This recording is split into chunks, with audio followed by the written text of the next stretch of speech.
रुक्मणी जी ने पत्र लिख के भेजा, ठाकुर जी पधारे। रुक्मणी जी को लेकर के द्वारिका पहुंचे। वसुदेव देवकी ने पूछा, लाला कहाँ गए हो? कहीं ना घूमे गए यहीं पे पास में। बोले ये कौन है संग में? बोले इनसे ही पूछो ये कौन है। रुक्मणी जी से पूछा, आप कौन? बोले आपके बेटा हमको भगा के लाए।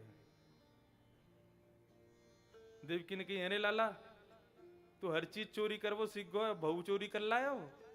बोले हमने चोरी ना करी, यानी पत्र लिख के भेजो कि यदि आपने परसों तक हमारा हरण नहीं किया तो हम अपने प्राण त्याग देंगे। पत्र में लिखा रुक्मणी जी ने। तो बोले हमने तो बस प्राण बचाए हैं, हमने कोई को वर्ण नहीं किया। ठाकुर जी से देवकी ने पूछी, तो को पसंद है तो बता, ब्याह की बात करें।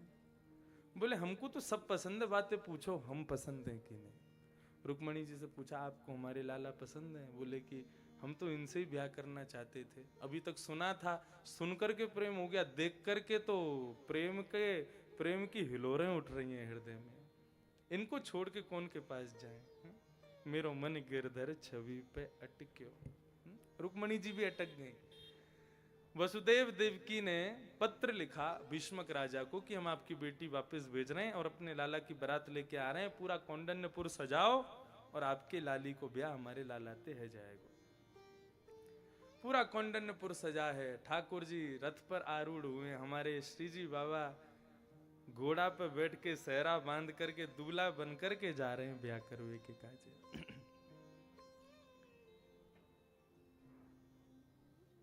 ठाकुर जी जैसे ही पहुंचे हैं, वर्ण किया लक्ष्मी का और श्री रुक्मणी जी के साथ में ठाकुर जी का ब्याह संपन्न हुआ। रुक्मणी प्यारे की मूर्तिया मन को लुभाई जाए रे। बस इतना ही आता है हम पे बस। रुक्मणी प्यारे की मूर्तिया मन को लुभाई जाए रे। रुक्मणी जी के साथ में ठाकुर जी खड़े, इतने सुंदर लग रहे हैं, सब बलैया उतारने लगे। बोलो रुक्मणी रमण भगवान की, द्वारिकाधीश की। विवाह संपन्न हुआ। ठाकुर जी का दूसरा विवाह जामवंत की बेटी जामवती के साथ हुआ। तीसरा विवाह सत्यभामा से हुआ। चौथा विवाह श्याम सुंदर श्री यमुने महारानी की जय। श्याम सुंदर श्री यमुना जी के साथ में ठाकुर जी का ब्याह हुआ। कथा तो बहुत सुंदर है, उनको श्याम सुंदर क्यों बोलते हैं यमुना जी को, लेकिन समय इतना नहीं है कि उसको हम कह सकें। हमें भी रूम खाली करना, लाला को लेके जाना है तो श्याम सुंदर यमुने महारानी। आपने यमुना जी के दर्शन किए? मंदिर में जब दर्शन करने जाओ, सबसे आगे वाले द्वार के बगल में यमुना जी का चित्र बना है। हाथ में कमल लिए श्री यमुना जी, टिपारा पहने, ठाकुर जी जैसे वस्त्र धारण करती। कभी समय मिलेगा तो आपको फिर सुनाएंगे ठाकुर जी की श्याम सुंदर कैसे बनी यमुना महारानी। यमुना महारानी के साथ ब्याह। इस प्रकार ठाकुर जी की अष्टधा प्रकृतियों के साथ ब्याह हुए। सावधानी से सुनिएगा, कोई शरीर से ब्याह नहीं किया ठाकुर जी ने, अपनी बनाई हुई प्रकृति से ब्याह किया। पृथ्वी जल तेज वायु आकाश मन बुद्धि और अहंकार, ये 8 भगवान की मुख्य पटरानी। अब इनमें से पृथ्वी जल तेज वायु आकाश कौन है, वो अपने आप अंदाजा लगाते रहना। जल तो देखो कौन है, यमुना जी जल हैं। अग्नि कौन है, रुक्मणी जी अग्नि है। पृथ्वी कौन है, सत्यभामा, ये पृथ्वी का स्वरूप है। भौमासुर को मारने के लिए भगवान गए तो सत्यभामा ही कहती है इसको मार दो तो भगवान बोले ये भूमि का बेटा है, और भूमि ने मुझसे वरदान मांगा था जब तक मैं ना कहूं मेरे बेटे को मत मारना। तो भूमि ही सत्यभामा बन के आई, भगवान से कहा मार दो, तब भगवान ने मारा। सत्यभामा भूमि, मित्रविंदा आकाश, ये सब भगवान की पटरानियां। और मन बुद्धि और अहंकार, ये 8 भगवान की पटरानियां। पृथ्वी जल तेज वायु आकाश मन बुद्धि अहंकार। और चित्त, ये स्वयं भगवान है, सच्चिदानंद रूपाय। 16,100 पटरानियां जो भगवान की हैं, मुख्य रानियां जो हैं, वे कौन हैं? वो वेद की ऋचाओं के मंत्र हैं। वेद मंत्रों ने ठाकुर जी से प्रार्थना की, जिस प्रकार गोपियों ने आपसे प्रेम किया हम भी करना चाहते हैं। भगवान ने सबको वरदान किया, सारे मंत्र गोपी बन करके प्रकट हो गए, भगवान ने सबसे ब्याह कर लिया। भगवान ने किसी इंसान से ब्याह नहीं किया, अपने ही वेद मंत्र और अपनी ही ऋचाओं से, अपनी ही बनाई हुई प्रकृति से भगवान ने ब्याह किया। इस प्रकार ठाकुर जी के भागवत प्रसंगों में अनेकों प्रणय कलह की कथा बताई।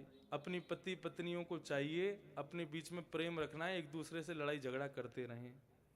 ठाकुर जी कह रहे हैं, मैं नहीं कह रहा हूं, इस बात को यूं मत सोचना मैं कह रहा हूं। लड़ाई झगड़ा मतलब प्रेम, प्रणय कलह, प्रणय यानी प्रेम भरा, कलह मतलब कलेश। प्रेम भरा कलेश घर में होता रहना चाहिए। ऑफिस से आओ, घर आकर के बोलो रोटी चाहिए, रोटी बन जाए तो बोलो चावल चाहिए, चावल बन जाए तो बोलो समोसा चाहिए, समोसा बन जाए तो बोलो ढोकला चाहिए। इतने में ही अंदर से बेलन उड़ता हुआ आवे तो हो जाएगा प्रणय कलह। बस इतना सा कलेश ही प्रेम बढ़ाने के लिए काफी है। ठाकुर जी कहते हैं अत्यंत सामीप्य और अत्यंत दूरी, ये दो स्थिति मनुष्य के हृदय में दोष उत्पन्न कर देती। आपको मैं बहुत बढ़िया लगता हूं, मंच पे बैठे पाग लगा के बैठते हैं, क्या बढ़िया देखो है, सब ठाट बाट में रहते हैं। लेकिन आप मेरे भी बहुत समीप रहोगे ना, मेरे को भी बहुत पास से देखोगे, मेरे पास में रहोगे, खाओगे पियोगे सोओगे उठोगे, तो आपको मुझ में भी दोष दिखेंगे। अरे ये तो ऐसे करते हैं, ये तो ऐसे करते हैं, ये तो ये है, ये है। अत्यंत सामीप्य में दोष, और बहुत दूर रहने से भी दोष आ जाते हैं। दूर रहते हो, अब उससे मिलते जुलते तो नहीं, कोई भी कान भर जाएगा, वो तो यूं कह रहा था, वो तो यूं कह रहा था, उसकी बात मान करके दोष आ जाएगा। इसलिए ठाकुर जी कहते हैं कि पति पत्नी को अपने बीच में प्रेम बना के रखना है तो बीच बीच में एक दूसरे को थोड़ी देर के लिए वियोग दिया करो, एक दूसरे से लड़ाई झगड़ा थोड़ा थोड़ा किया करो, उससे प्रेम बढ़ेगा। बाकी आप लोग ज्यादा अनुभवी हैं, मुझे इतना नहीं पता है। राजा नृण की कथा, दान का विषय बताया। नारद जी ने भगवान की गृहचर्या देखी, वो कथा बताई गई। भगवान की नित्यचर्या, श्रीमद् भागवत में नित्यचर्या, भगवान क्या करते हैं? प्रातः काल उठते ही ठाकुर जी सबसे पहले अपने हस्त कमल का दर्शन करते हैं। हस्त कमल के दर्शन के बाद ध्यान करते हैं किसका? अपने भक्तों का और श्री राधा रानी का। उसके बाद ठाकुर जी स्नान करके गौशाला जाकर के गायों का स्पर्श करते हैं और फिर संपूर्ण द्वारिका को उठाने के लिए ठाकुर जी अपने पांचजन्य शंख का नाद करते हैं। ठाकुर जी शंख बजाते हैं, उस नाद को सुनकर के पूरी द्वारिका उठती है। ये ठाकुर जी के नित्य कर्म बताए गए। राजसूय यज्ञ, जरासंध उद्धार की कथा बताई गई। राजसूय यज्ञ के बाद ठाकुर जी सूर्य ग्रहण के समय कुरुक्षेत्र गए, वहां ब्रजवासियों से मिले और यशोदा मैया को मरे हुए 6 पुत्र जो कि कंस ने मार दिए थे, वो पुनः जीवित करके मैया यशोदा को ठाकुर जी ने प्रदान किए। हमारे पूज्य नाना जी एक बात बताते, इसको कहे बिना तो मैं जाऊंगा ही नहीं। नाना जी से हमने पूछा, नाना जी ये 6 बालक ठाकुर जी ने बाद में जीवित किए, वही समय क्यों नहीं बचाए? अरे भगवान के भैया थे, कंस ने मार भी दिए तो ठाकुर जी इनकी रक्षा करते। और ठाकुर जी ब्रजमंडल गए थे तो अपने 6 पुत्रों को यशोदा देवकी को दे जाते, तो देवकी का भी मन हल्का रहता, भाई चलो बालक है मेरे पास। ये 6 बालक क्यों नहीं जीवित रहे? और जीवित हुए भी तो इतने वर्ष बाद भगवान ने दिए क्यों? नाना जी ने बहुत अच्छी बात बताई। नाना जी कहते हुए, लाला बोले ये 6 बालक कंस ने नहीं मारे, ये बालक जन्म लेते ही मर गए। मैंने कैसे? बोले जैसे ही इन बालकों का जन्म हुआ और बालकों ने नेत्र खोल करके देखा कि हम भैया कौन के यहाँ प्रकट भये, अपने माता पिता के मुख तो देखें, तो जैसे ही देवकी का मुख देखा, बालकों के हृदय में घबराहट से, अरे हम भगवान की माता के गर्भ से जन्म लिए। और तभी बालकों के मन में भाव आया, कोई भगवान का तो अभी जन्म हुआ नहीं, उनसे पहले हम आ गए, अब हमारा जन्म हो गया, मैया अपने स्तन का पान कराएगी तो स्तन झूठा हो जाएगा और हमारे झूठे स्तन को ठाकुर जी पिएंगे तो हमको पाप लगेगा। ठाकुर जी को अपना झूठा स्तन ना देना पड़े, इसलिए 6 के 6 बालकों ने अपने आप ही प्राणों का परित्याग कर दिया। कंस ने तो आकर के केवल बस एक लीला मात्र की उनको मारने की, लेकिन उन्होंने अपने आप प्राण त्याग दिए। बोले हमारा झूठा ठाकुर जी को ना मिले। और बोले जब लाला का जन्म हो गया, ठाकुर जी का जन्म हो गया, ठाकुर जी बड़े हो गए, अब ठाकुर जी ने मैया के पयोधर को प्रसाद बना दिया। जब पयोधर प्रसाद बना तब 6 बालकों ने जन्म लिया और मैया यशोदा ने उनको मैया देवकी ने अंक में भर के उनको अपना दुग्ध पान कराया।